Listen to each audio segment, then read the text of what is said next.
happy that I was able to join here today because I really have some great insight for any of you guys that is interested in learning to have better marksmanship. So honestly, it's really all about what you put into it. So it's a matter of you putting the effort to getting the practice that you need. So you guys hear me speak a lot of times about how practice makes permanent. And so how we want to keep continuing to practice all the time so that we can get better and better at this skill. So I'm here as a licensed firearm instructor. If you guys don't already know, I'm Mrs. Trouble, and welcome to Shoot the Shh. And this presentation today is all about helping you guys become the best marksman person that you can be. So I know that it is a really hard task for you to stay consistent with things when life is just like really busy and you're moving around a bit. But don't worry, I got you covered. I got you covered. I'm the same when it comes to those things. It's hard to pick up a habit or a hobby, I should say, and continue to do it all the time. But I'm going to teach you guys a couple of drills, a couple of tricks of the trade that's going to help you stay in tune. And hopefully it doesn't break the bank either. That's really my goal here today, to make sure that you guys have some tips and some drills to help you to be more focused and make the best out of your practice time where you're at the range. So let me just, first of all, want to get a little test out there. Can anybody hear me okay and well? If you can, just give me a little high thumbs up or something to let me know that the sound is good. I want to make sure I'm not still having technical difficulties. Because on my end, it looked like it's good, but I'm not sure. Thank you, Zoe. Thank you so much. Hey, welcome.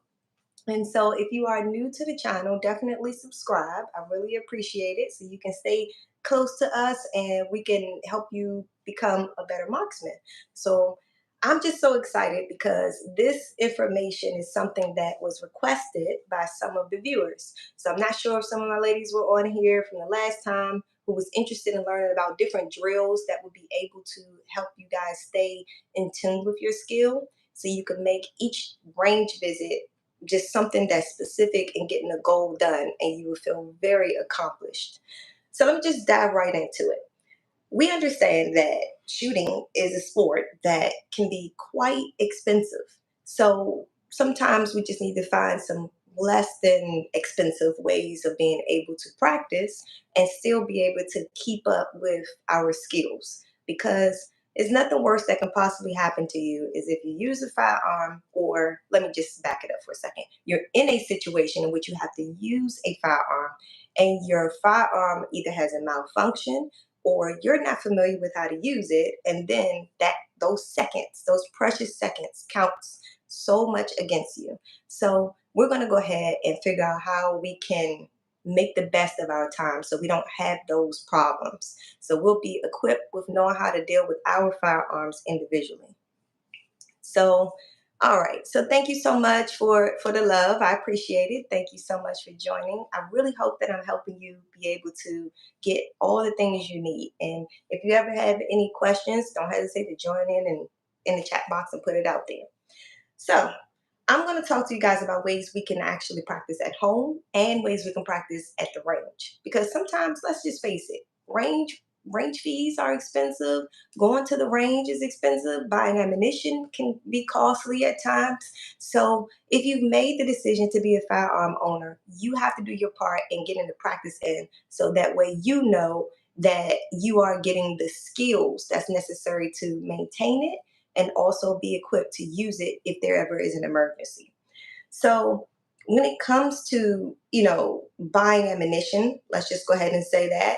We don't want to break the bank, right? We know ammunition can be costly. So the best way to do this is for you to actually buy in bulk. If you can, buy in bulk. It lasts longer and it's a little less expensive. It's more on the top, I get it. But let's just face it. In my area, a box of 9mm can run anywhere between like $20 on average to $30 even. And then that's only 50 rounds though. But if I can go to the store or buy online, I can buy a box of 200 rounds for about 60, 65 bucks. 200.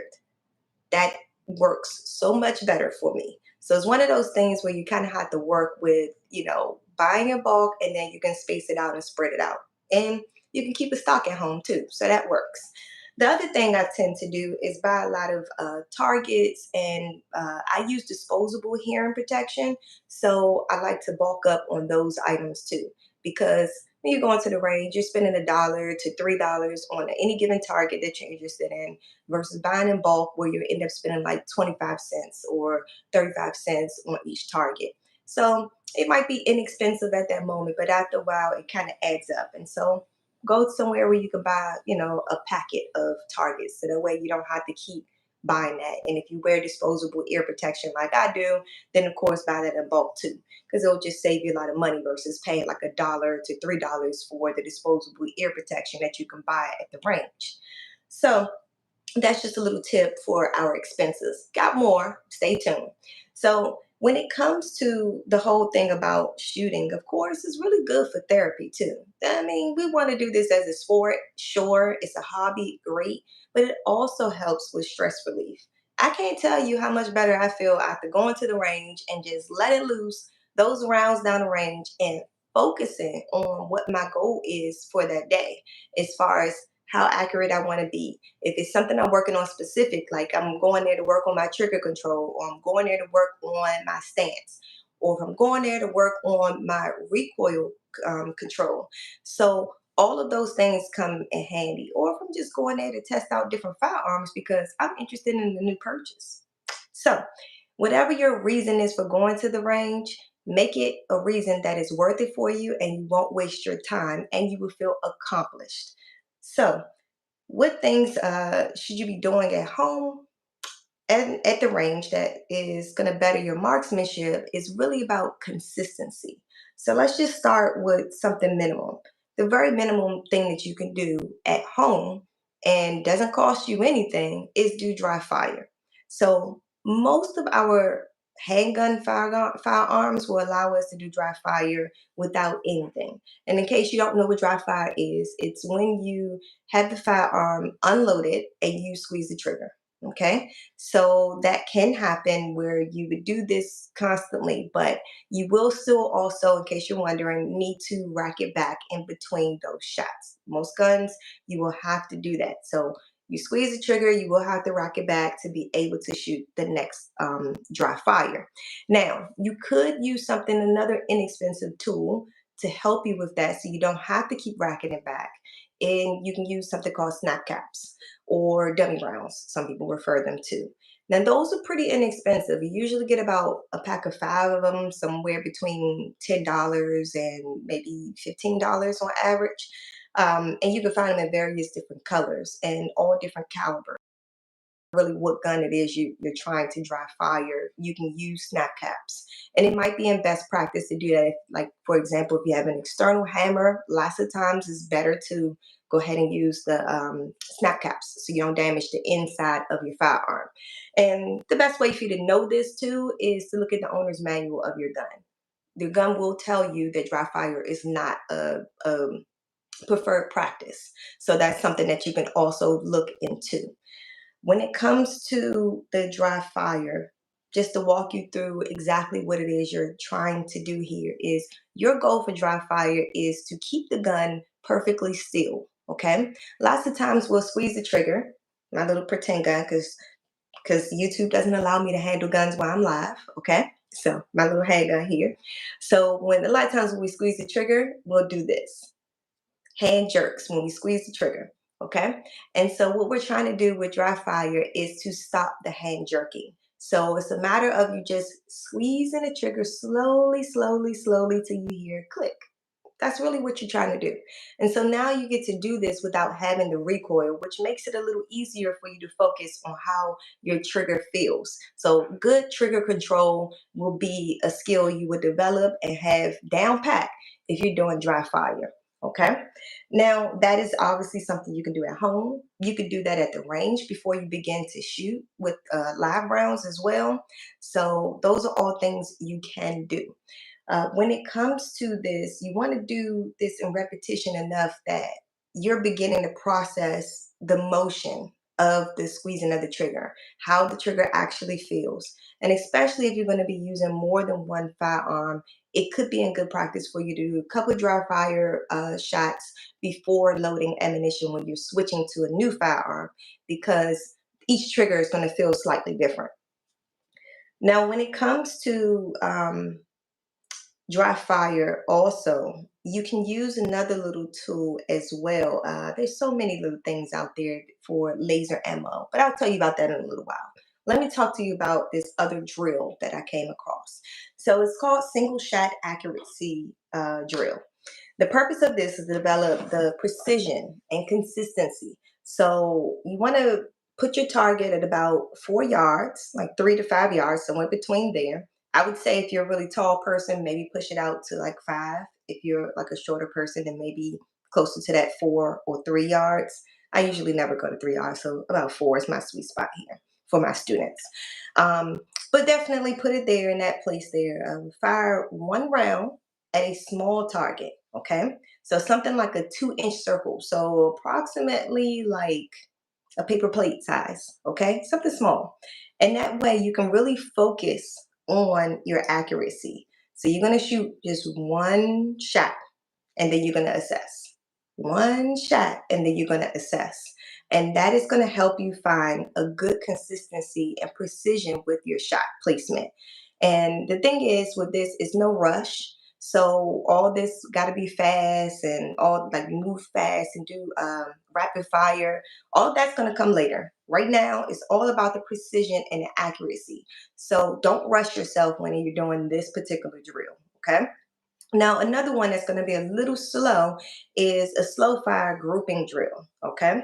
So, this one, the purpose is to improve your grouping and your consistency. So, when we talk about grouping, in case you're not familiar, what that means is that all your shots should be in a nice little area. So, for example, the goal really is to make one big hole in our target. That's what we really want to do. And that's also giving you good grouping. So, you don't want your shots to be like spread out here. You want them to be like here. Okay. So, in order for you to get good grouping, that means you have to be consistent. If you know anything about shooting so far, you may have picked up on the fact that if you just hold the gun a different way, or if you put your finger in a different placement on the trigger, that you'll find that there will be shots for you that some shots will be here on the target, some shots will be there, others will be here. And so it's very inconsistent. So the way that you build that consistency is moving slow first until you're very familiar and your body has fully processed all the little tiny little movements that you have to do in between. So, when it comes to this slow fire grouping, it's really all about you shooting 5 shots and then assess those 5 shots. Okay. So you want to put the target also somewhere that's not very far. So somewhere around 5 yards. Okay. And you want to just focus on the fact of getting that grouping nice and tight. Okay. Once you've improved on that skill and you really have a consistent grouping, then you can begin to push your target out. Go ahead and just inch it out a couple yards, inch it out a couple more yards, so that you can, kind of challenge yourself, I guess I should say. Okay. If anybody is putting anything in the chat box, I cannot see anything. I don't know if I'm having some other issues here. But when it comes to our slow fire grouping drill, just consistency is really the goal there. So just continue to do that and it's going to be great. All right. Thank you, Kadar, for putting something there. I know that the chat is working now. Just want to make sure I wasn't missing anything. So, when it comes to our dot torture drill, okay, this one, the purpose is to practice accuracy and fundamental skills, okay? So, a lot of times we'll get in the range and we'll begin to have some bad habits and we will forget to keep our finger off the trigger. We will forget to um, make sure we have a good stance before we begin to shoot. These are little things that we do sometimes when we're not really focused as we should be and we get a little bit too comfortable and lax. So this is something really good to revisit here and there, even if you're not a beginner shooter, because it keeps you focused on your fundamentals and having good habits and eliminate bad habits. Okay. So you want to, for this one, you want to use a target with multiple small dots. Okay. So we're not looking for those huge silhouette targets. We're looking for a target with circles. Okay. And with those circles, then you can begin to put your target out at about 3 to 4 yards. And you want to increase the distance as you improve it. So, what you're going to do with that is you're going to shoot 1 round per dot. And you just do that until you finish shooting all the dots, and then you assess, of course, and then you repeat. So, and again, the better you get at this, the more accurate you get in the center of each of those dots or circles, then you can begin to push your target out beyond those 4 yards. So start small, work your way to a larger yard.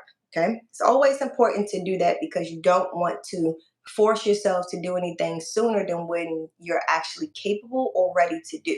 And sometimes we'll challenge ourselves to the craziest degree of doing something and then kind of sort of let down ourselves on the inside and be a little discouraged to continue to actually focus on bettering ourselves. Now, when it comes to our intermediate shooters, so let's say you got a little practice under your belt. You know a little thing or two about shooting, and you feel pretty comfortable shooting firearms in general. Okay, so this is more for these people that has this experience. We're talking about now what's called the bill drill. You may have heard of this one. I know this was a pretty popular one.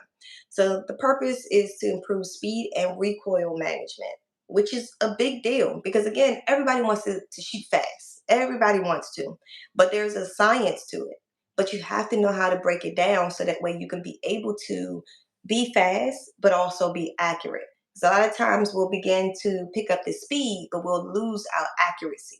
So in order for you to keep the accuracy as you pick up the speed, it is really good to do the bill drill.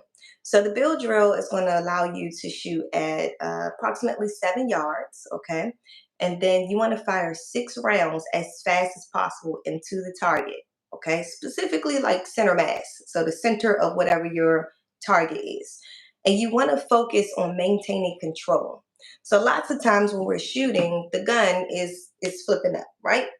Boom, that recoil happens, boom, it's recoil. That's what's going to happen. It's going to do that. But you have to do your diligence to actually keep the gun as sturdy as possible. So if that means you have to push those arms all the way out and keep them really stiff, then that's what you need to do. That means you need to lean forward a little bit so that way you can be able to stand up straight when the recoil is pushing you back. Please do that. So those are some little key things that help you keep that control. And a lot of times, what happens too is our grip will slide in between shots. So make sure you have a nice, good, comfortable but firm grip on the firearm in order for you to be able to keep that nice grip in between. And those things are going to coincide with having good control once the recoil is happening with the firearms. So another drill that's really helpful for anybody who is again intermediate, pretty decent, pretty comfortable with shooting, is double tap drill. We always want to shoot fast, right? So another drill to help you better your double tap ability is for you to practice like that. So the purpose of this is to practice rapid follow up shots, okay? And how to fire 2 quick shots at the same target, ensuring that the second is as accurate as the first. So I see this a lot at the range with many students that I'll have them to shoot consecutive rounds. And typically the first round will be right on target, and then the second one comes below. First one right on target, second one comes below. It happens a lot, and it's because that second shot, you would have already felt the recoil from the first shot. So you're a little bit jolted from that, but you're not really focused on something. Something has begun to, you let loose something as far as your focus. And it varies from person to person. That's why I'm saying something. So this drill of double tapping is going to help you get some good muscle memory to be able to shoot 2 shots but shoot them exactly the same way with each shot. So again, shooting is just like any other sport. It takes consistency. Any inconsistency, it will show up in your target.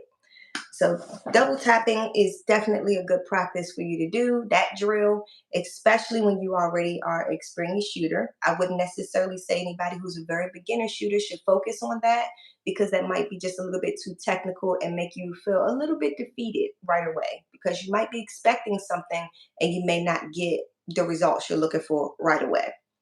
So Another drill I really like that's for also intermediate shooters is one reload, one drill. Okay. The purpose of this is to improve reload speed and accuracy. So again, here we go. That speed and accuracy. We want to make sure we up our speed, but we can't lose the accuracy. Okay. So how you do this one? You fire one round, and then you reload and fire another round at the same target. And this one might be a little pricey because I might suggest you actually use a timer for this one. So that way you can actually mark your progress. You'll know that you're getting better and better depending on if you're able to actually get get it done faster. Okay, so this one is a really cool drill to do. So one shot, drop your mag, reload, and shoot again another shot, and boop, timer stops. That's how you would do that one. And it's just really to help you feel a little bit more assured that your ability is something that can be done quickly and timely. So again, seconds count when you are in a self-defense situation. So you want to be able to do everything fast when it's in that moment, okay? But you still start, slow and then work your way up to speed. So just know that if you don't use it, you'll lose it. So what that means is if you're not getting that practice in, don't expect to be as fast as you once were. So consistently practicing is going to be a number one thing that you must do. Okay. So failure to stop drill is something also that is very popular. You may have heard it as the Mozambique drill. The purpose of this is to train for self-defense scenarios. Okay, so you want to put your target at about 7 yards, and you want to fire two rounds to the chest and one to the head. So basically, center mass and then headshot. Okay, so two center mass shots and one headshot. Then this one is to focus on control accuracy under pressure.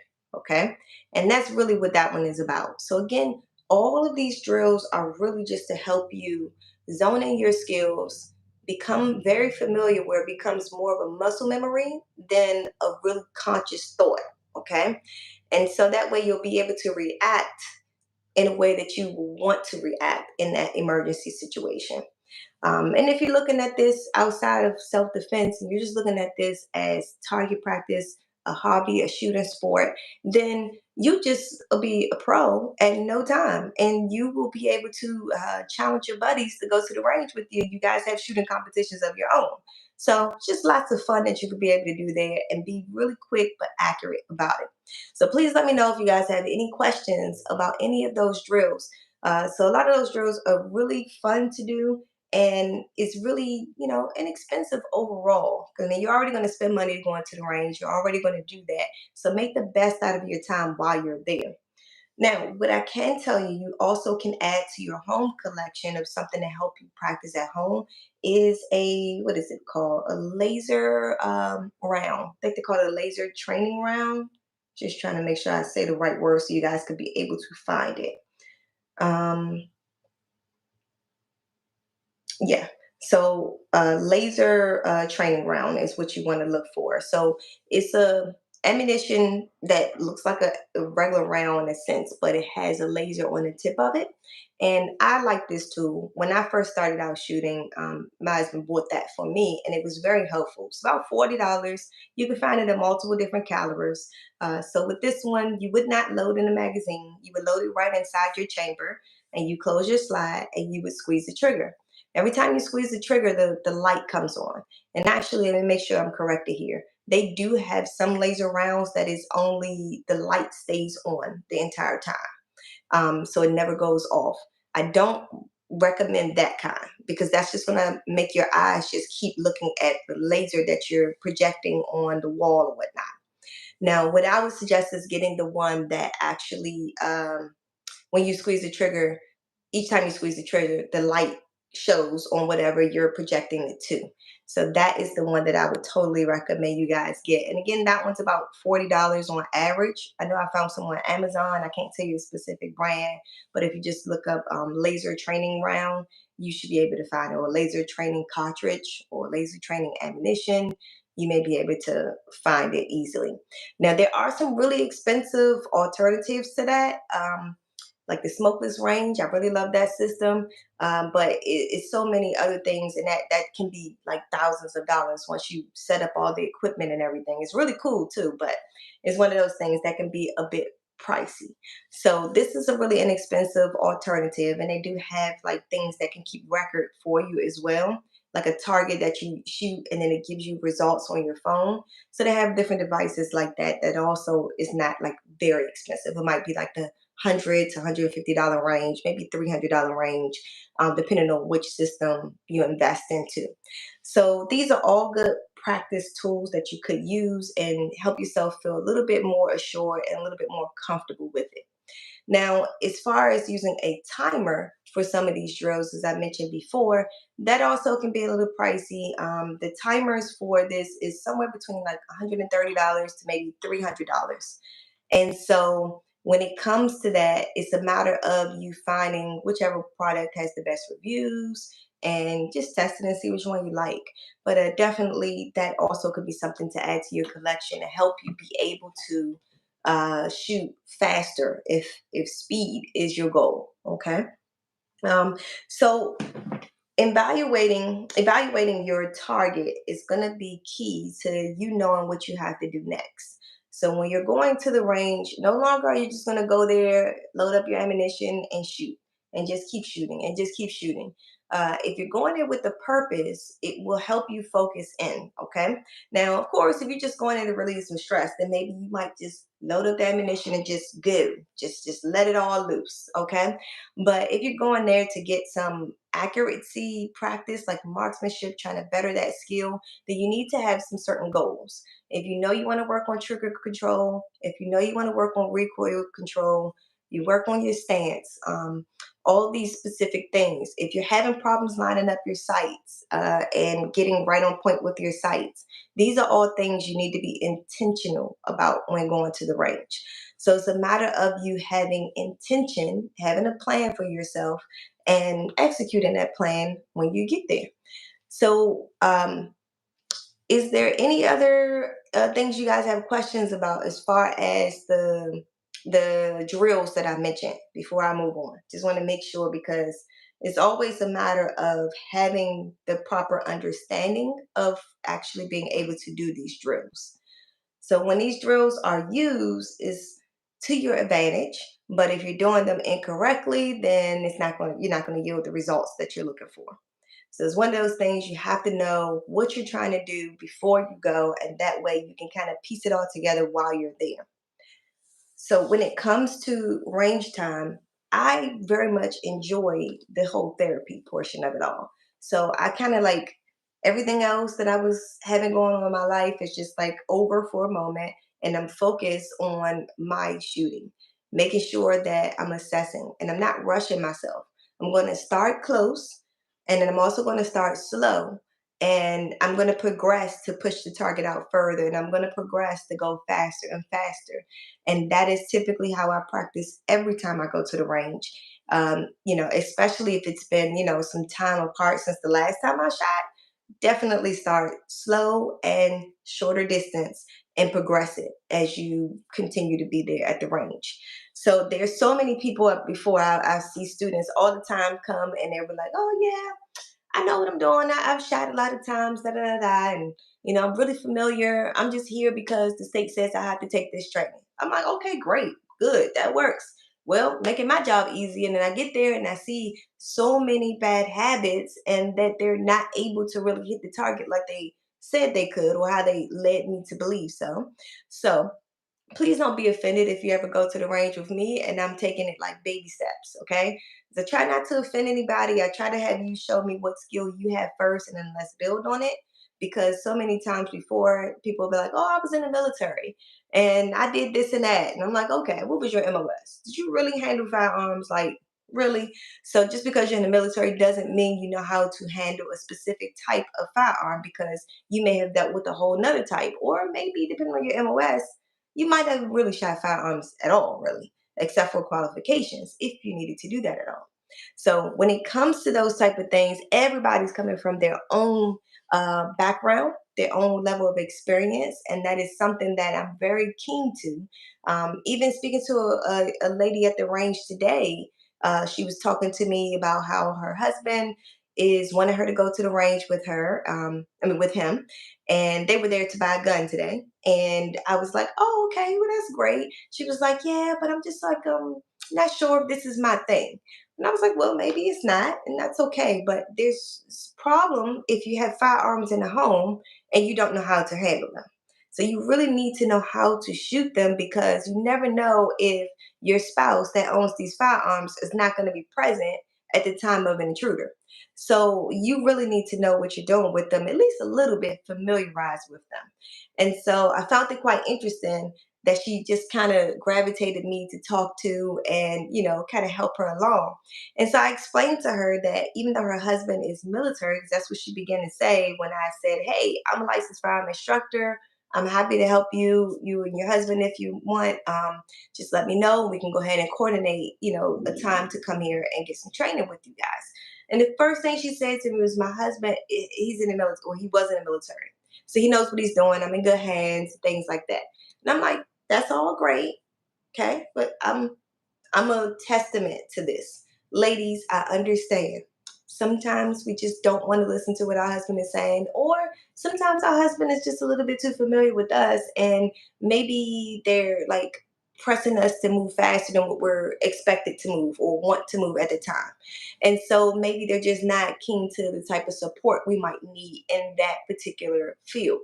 And so it's very common that I have many, many, many students come to me because their husband has suggested they get training. So they reached out to me, or the husband themselves have called me and said, "Hey, can you help my wife?" Or, "Hey, can you help my daughter? Because I don't know what I'm doing here. She's just still not getting what I'm trying to get her to get." So it is a very common thing, and so these type of drills will really help.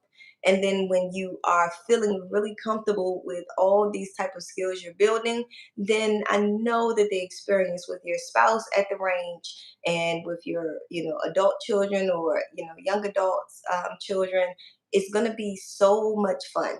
Once you guys are kind of a little bit more on the same page, and you guys can be a little competitive with one another, turn into a family event. I mean, honestly, when it comes to shooting, I guess I would say, couples that shoot together stay together. That's what I say. So when it comes to that, it's a matter of just having the ability to be able to do so and the courage to continue to do it. So definitely always, always, always practice, and always practice safety. Never forget the safety.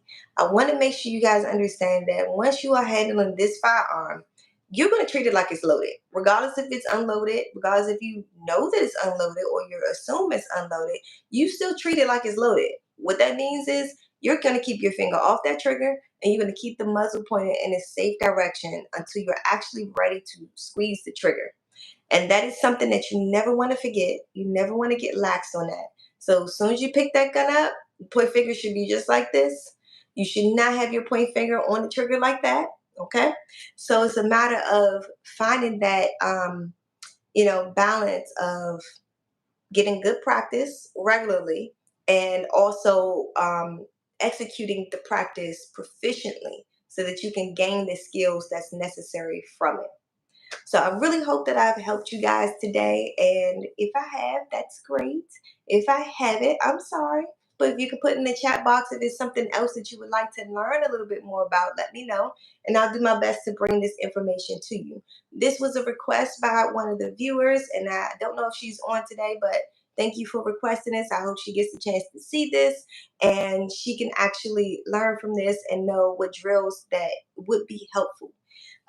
So definitely I have some more videos coming out soon for you guys. Like I have some gun reviews. People who have been requesting gun reviews. So I'm working on those things now. And I have another interview that's coming out soon.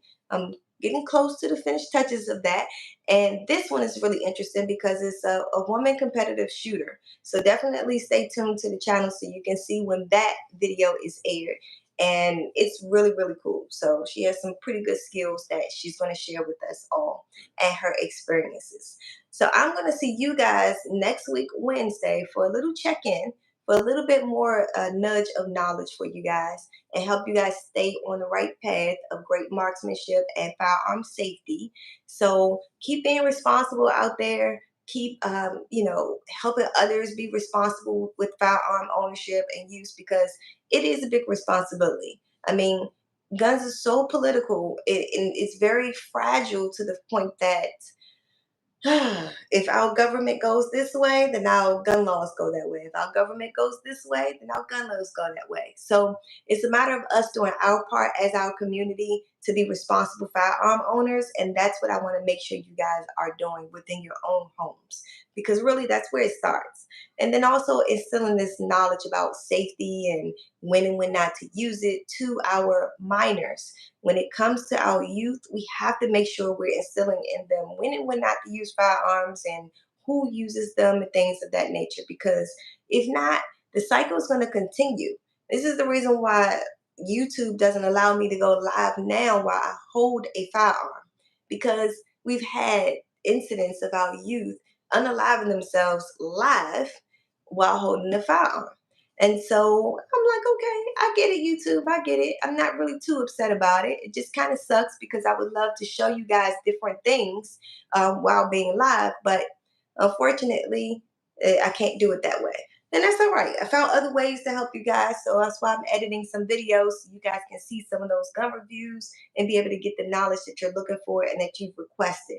So I'm here to work for you guys. I really hope that I'm also helping you guys, because it's an honor to have you guys look at this channel and share your experiences with me. So definitely stay tuned for more information. And I'll see you guys next week, Wednesday at 12 o'clock for a little check-in. And that's Eastern Standard Time, okay? And then next Friday as well, same time, 8 p.m. So stay tuned. See you guys next time.